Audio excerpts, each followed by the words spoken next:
Halo, selamat siang, selamat pagi, dan selamat sore, dan selamat malam juga untuk kalian semua. Oke, di sini saya akan menerangkan tentang struktur data. Nah, untuk lebih dekatnya lagi, geng, kita perkenalan dulu. Perkenalkan, nama saya Krisna Kurniawan, saya dari Universitas Dinamika. Saya memiliki prodi Sistem Informasi. Oke. Nah, apa sih struktur data dan algoritma?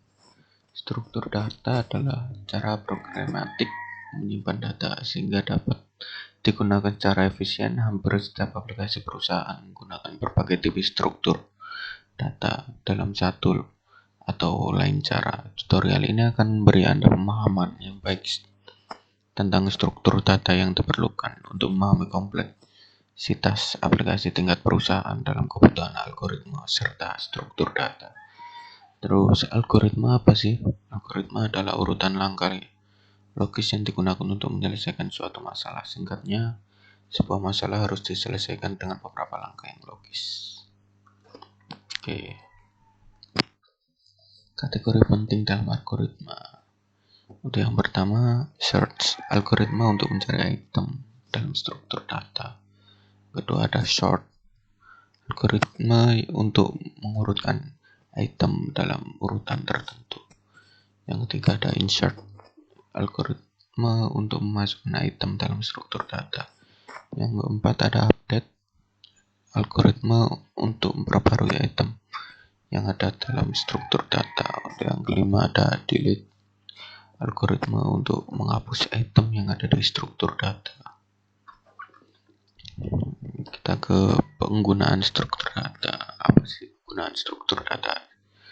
Untuk pertama, data search. Dalam pencarian data tidak hanya ada 5 atau 10 data saja, melainkan miliaran data yang harus dicari dalam waktu yang sangat bersamaan. Yang kedua ada speed of processor. Kecepatan prosesor meskipun sangat tinggi turun menjadi terbatas jika datanya bertambah hingga miliaran catatan. Terus yang ketiga ada banyaknya pengguna, karena ribuan pengguna dapat mencari data secara bersama di server web. Bahkan server yang cepat pun gagal saat mencari data. Data itu apa sih? Oke, untuk data adalah sebuah hasil pengamatan ataupun berupa gambar mentah dengan angka ataupun kata-kata yang masih benar-benar mentah. Definisi dari data sebagai berikut sih. Ada satu, atomic adalah di mana data itu tidak bisa terlacak dengan makna lainnya. Yang kedua, data terlacak dengan jelas yang di mana terdapat mengetahui rangkaian pencariannya. Yang ketiga, akurat yang di mana pencarian data yang diinginkan sesuai dengan apa yang dicari. Yang keempat, jelas dan ringkas yang dimana tidak mendapatkan banyak data ketika hasil keluar dan hanya data yang keluar itu saja. Yang kelima tidak terlalu lama dan tidak terlalu bertele-tele. Tipe data dibagi menjadi dua. Tipe data dasar.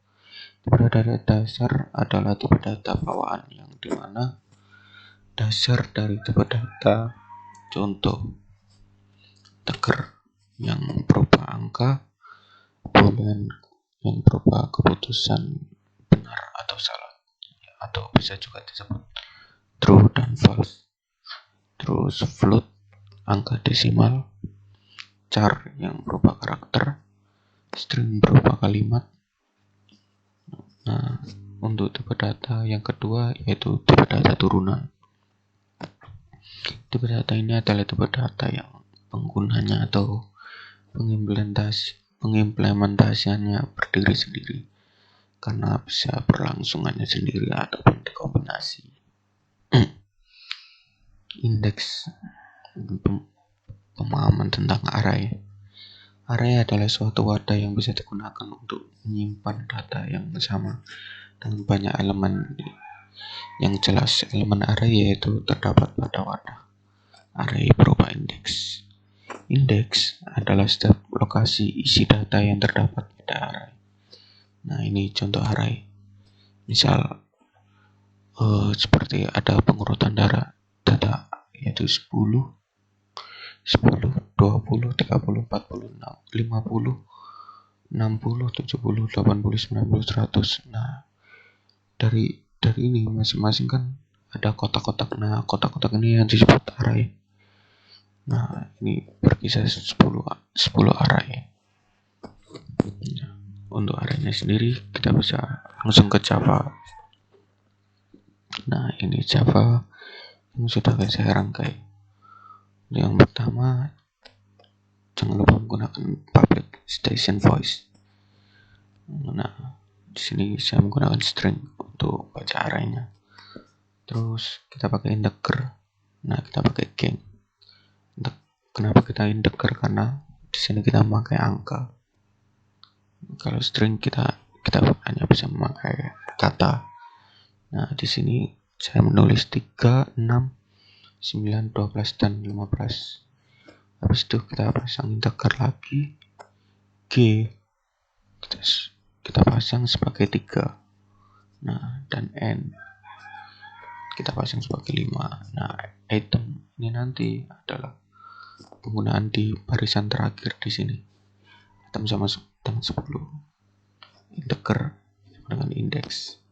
Nah, sistem out ini digunakan untuk mengoutputkan hasil semua ini. Jika semua sudah di output, nah kita ke for indeks i sama dengan 0, lalu i kurang dari n, i plus plus tanda kurung, lalu di output menjadi array plus i sama dengan gang plus i. Nah, gang sendiri. Nah, untuk yang ini gunanya untuk apa sih?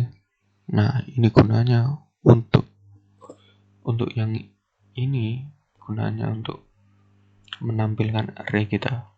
Nah, seperti ini. Kita menampilkan array seperti ini. Jadinya array yang ke indeks ke 0 sama dengan 3, indeks ke 1 sama dengan 6, karena di integer itu mulainya dari 0. Jadi seperti ini arraynya. 1 sama dengan 6, array 2 sama dengan 9, array 3 sama dengan 12, array 4 sama dengan 15. Nah, berarti ada 4 array. Nah, ini gunanya. Ini gengs G tanda kurung G dikurangi 1 sama dengan item.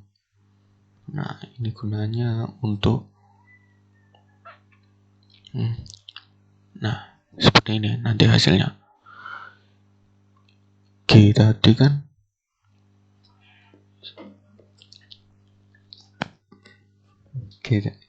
sorry, ada teman saya guys. G tadi kan dalamnya